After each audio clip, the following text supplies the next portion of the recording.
माई friend Donald Trump. जी हां, प्रधानमंत्री नरेंद्र मोदी का यह वक्तव्य तो याद ही होगा आपको, लेकिन इन सब के बीच याद कीजिए, प्रधानमंत्री नरेंद्र मोदी अपने जिस दोस्त की दोस्ती की मिसाल दिया करते थे, वही दोस्त आज की तारीख में किस तरीके के बयान देता है। और आज प्रधानमंत्री नरेंद्र मोदी की तो और भी ज्यादा फजीहत करा दी, किसी और ने नहीं, उनके ही दोस्त ने। क्योंकि डोनाल्ड ट्रंप ने दावा किया कि हमें लगता है 5 जेट गिरे हैं। उन्होंने नाम तो नहीं लिया, लेकिन बयान कुछ ऐसा दिया जिसे सुनकर यही लगा कि उनका बयान पाकिस्तान को सूट करता है और भारत के खिलाफ जाता है। और आज की तारीख में दरअसल समझने की जरूरत यह भी है, विश्लेषण करना इस बात का भी जरूरी है कि क्या अब भारत की विदेश नीति वाकई में सिर्फ और सिर्फ एस जयशंकर साहब की लेजर आइज और उसके साथ ही साथ गोदी मीडिया के हवाले कर दी गई है। नमस्कार, मैं स्वप्निल और आप न्यूज स्ट्रीट देख रहे हैं। दोस्तों, बिना किसी भूमिका के सबसे पहले मैं आपको डोनाल्ड ट्रंप का एक बयान अक्षरशः दिखाना, अक्षरशः पढ़ाना चाहता हूं। आपकी स्क्रीन पर डोनाल्ड ट्रंप साहब का वो बयान है। डोनाल्ड ट्रंप कहते हैं, हमने कई युद्ध रोके और ये गंभीर युद्ध भारत और पाकिस्तान के बीच चल रहा था। वहां से विमानों को मार गिराया जा रहा था। मुझे लगता है कि वास्तव में 5 जेट मार गिराए गए थे। ये दोनों देश संवेदनशील एटमी शक्ति हैं और वे एक दूसरे पर हमला कर रहे थे। ये जंग बड़ा रूप ले सकती थी। लेकिन डोनाल्ड ट्रंप ने जब ये बात कही तो फिर कुछ चीजें बहुत अजीब सी हमें नजर आई। बिटवीन द लाइंस अगर इस बयान को आप पढ़ें और बिटवीन द लाइंस पढ़ेंगे तो सबसे पहला जो सवाल आज मैं उठाना चाहता हूं वो ये कि नेहरू को बार बार कोसने वाले क्या नेहरू की गुट निरपेक्षता की शक्ति को भूल गए? आज की तारीख में अमेरिका वही बयान दे रहा है जो पाकिस्तान को सूट कर रहा है। डॉक्टर मनमोहन सिंह को कोसने वाले क्या भूल गए उस आर्थिक विकास को, 1991-92 की उस आर्थिक मंदी के काल को, और उसके बाद उससे देश को उबारने के लिए किसी मसीहा की तरह सामने आए वित्त मंत्री, बतौर वित्त मंत्री डॉक्टर मनमोहन सिंह को। खैर, इतिहास की तरफ जाएंगे तो बहुत सारी बातें कहनी पड़ेंगी, लिहाजा वर्तमान में लौट आते हैं। डोनाल्ड ट्रंप ने जो कुछ कहा उसमें एक चीज मुझे बहुत ज्यादा परेशान कर रही है और मैं उसे अंडरलाइन करना चाहता हूं। उन्होंने कहा भारत और पाकिस्तान दोनों ही सेंसिटिव एटॉमिक पावर है। उन्होंने कहा दोनों ही संवेदनशील परमाणु शक्ति हैं और यहां पे मुझे कड़ी आपत्ति है। डोनाल्ड ट्रंप बार बार कुछ कहते हैं, उसके बावजूद भारत सरकार कुछ नहीं बोलती, इस पर भी मुझे आपत्ति है। मुझे आपत्ति तो इस बात पे भी है कि आखिरकार सीज फायर को लेकर जब 24 बार डोनाल्ड ट्रंप ने यह बात कह दी, उसके बावजूद अब तलक भारत की तरफ से कोई कड़ी प्रतिक्रिया क्यों नहीं देखने को मिली। और अब जरा कुछ और बातें समझने की जरूरत है, क्योंकि मैंने कहा था गोदी मीडिया के हवाले कर दिया गया है क्या विदेश नीति को। बीते दिनों एस जयशंकर साहब पहुंचे थे चीन। शी जिनपिंग और एस जयशंकर की तस्वीर आई थी। उस तस्वीर में बहुत सारी बातें उस तस्वीर को लेकर कही गई। मसलन एग्जाम्पल के तौर पे मैं आपको एक थंबनेल दिखाता हूं एक वीडियो का, और ये वीडियो किसी और चैनल पे नहीं बल्कि अपलोड की गई थी अंबानी साहब के चैनल पे। एस जयशंकर ने दिखाई आंख, गिड़गिड़ाने लगे शी जिनपिंग, ब्ला ब्ला ब्ला। अब इस तरीके की वीडियोस से, इस तरीके के थंबनेल से भारत में तो खूब डंका पीटा जा रहा है, खूब डंका बजाया जा रहा है। 2014 के बाद से यही तो डंका बज रहा है कि विदेशों में बड़ा सम्मान बढ़ गया। मैं बड़ा हतप्रभ हो जाता हूं 2024 के लोकसभा चुनाव के दौरान, जब मैं जमीन पर उतरा था, लोगों से बात कर रहा था, तो उस वक्त कई लोग मुझे ऐसे मिले जो शायद अपने राज्य को छोड़कर कभी दूसरे राज्य में भी नहीं गए थे।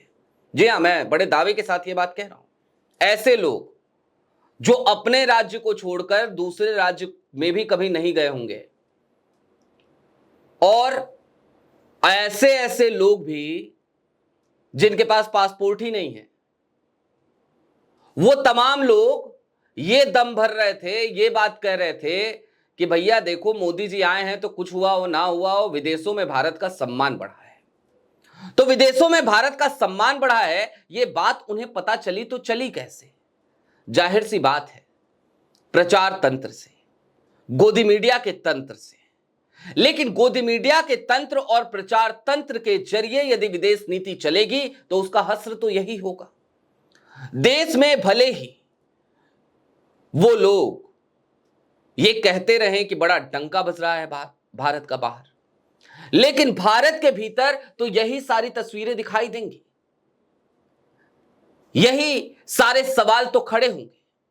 24 बार डोनाल्ड ट्रंप ने यह कह दिया कि हमने सीज फायर कराया। भारत की तरफ से एक बार यह बताया गया, भारत सरकार की तरफ से, कि प्रधानमंत्री नरेंद्र मोदी ने फोन किया था, फोन पर डोनाल्ड ट्रंप साहब से बात हुई थी, और बात हुई तो प्रधानमंत्री नरेंद्र मोदी ने सीधे तौर पे कह दिया कि भैया ऐसा है, सीज फायर दोनों सेनाओं की आपसी बातचीत की वजह से हुआ है, आपकी वजह से नहीं हुआ है। हमें लगा चलो बढ़िया बात है, कह तो दिया कम से कम। लेकिन भारत सरकार के इस ऑफिशियल बयान के बमुश्किल 14-15 घंटे के भीतर डोनाल्ड ट्रंप साहब ने फिर कह दिया, सीज फायर हमने कराया, ट्रेड की धमकी दी, इस वजह से सीज फायर हुआ। तो क्या वाकई में एक दबाव काम कर रहा है क्या? और वो दबाव किस चीज का है? वो दबाव आखिरकार क्यों है? और इस दबाव से भारत की फजीयत बार बार क्यों हो रही है? डोनाल्ड ट्रंप आखिरकार, जो कभी प्रधानमंत्री नरेंद्र मोदी के दोस्त हुआ करते थे, यहां तक कि प्रधानमंत्री नरेंद्र मोदी उनके लिए इलेक्शन कैंपेन करते हुए नजर आए। आपको याद होगा, जिस चुनाव को डोनाल्ड ट्रंप हार गए थे, उस चुनाव में प्रधानमंत्री नरेंद्र मोदी ने अमेरिकी धरती पर जाके नारे लगाए थे, अब की बार ट्रंप सरकार। तो जो प्रधानमंत्री नरेंद्र मोदी अब की बार ट्रंप सरकार का नारा लगाते हैं अमेरिकी धरती पे जाके, जो प्रधानमंत्री नरेंद्र मोदी सीधे तौर पर डोनाल्ड ट्रंप को माय फ्रेंड डोनाल्ड कहा करते थे, आज की तारीख में उन्हीं का दोस्त बार बार हमारे मुल्क की फजीयत कर रहा है, बार बार ऐसे बयान दे रहा है जो पाकिस्तान को सूट करता है, हमारे रिवायती हरीफ को सूट करता है। लेकिन भारत की सरकार और आदरणीय प्रधानमंत्री नरेंद्र मोदी अपने होठों पर ऐसे उंगली रखकर बैठे हैं। और इन सब के बीच दिखता क्या है? तो दिखता है एस जयशंकर साहब की वायरल होती रील्स, जिन रील्स में उनकी आंखों से लेजर आईज निकलती हैं। तो क्या रील्स से देश चलेगा? और ऐसा लगता है कि रील्स से ही देश चलाया जा रहा है। आपकी थाली से एक रोटी कम हो जाए, आपको इस बात का पता ना चले, तो बेहतर है एक तरीका अपनाइए। खाना खाने बैठिए, डिनर टेबल पे बैठिए, तो एक काम कीजिए, हाथ में मोबाइल फोन भी लेकर बैठिए, रील्स स्क्रॉल करते रहिए, खाना खाते रहिए, रील्स पे ज्यादा ध्यान रखिए, खाने पे कम ध्यान रखिए, पता नहीं चलेगा कि एक रोटी कम है। यही तो चल रहा है देश में। देश के रेल मंत्री, रेल दुर्घटनाएं हो तो रील देखिए, देश के नागरिक उड्डयन मंत्री नायडू साहब, एयर इंडिया का क्रैश हुआ, वहां पहुंचे तो बकायदा बैकग्राउंड म्यूजिक के साथ रील्स वायरल हो रही हैं, कैमरे का फ्लीट चल रहा है, और नायडू साहब रील बाजी में व्यस्त हैं। 4K में वीडियो देखिए, मजे लीजिए। लेकिन दोस्तों, चलते चलते बस इतना कहूंगा, हमें यह बात समझने की जरूरत है कि विदेश नीति ऐसे नहीं चलेगी जैसे चल रही है। नेहरू को आज की तारीख में कोसने वालों को, इंदिरा को आज की तारीख में कोसने वालों को, या डॉक्टर मनमोहन सिंह को आज की तारीख में कोसने वालों को याद रखना चाहिए नेहरू उस वक्त वो चमकता सितारा था जिसे दुनिया का हर देश अपनी तरफ रखना चाहता था। याद रखना चाहिए कि इंदिरा वो आयरन लेडी थी जो अमेरिका की आंखों में आंखें डालकर जवाब देना जानती थी, जवाब दिया था। हमारे रिवायती हरीफ यानी पाकिस्तान के दो टुकड़े कर दिए थे। और आज की तारीख में आपने शायद वो क्लिप देखी हो, एक न्यूज एजेंसी को एक इंटरव्यू देते हुए बांग्लादेश बनाने को इंदिरा की गलती बताता है भारतीय जनता पार्टी का एक सांसद, और कहता है बनाना ही था तो एक हिंदू बांग्लादेश एक मुस्लिम बांग्लादेश बना देते, यानी वही करते जो जिन्ना ने किया था। सिर्फ और सिर्फ नफरत। देश का मॉडल यही होकर रह गया है क्या?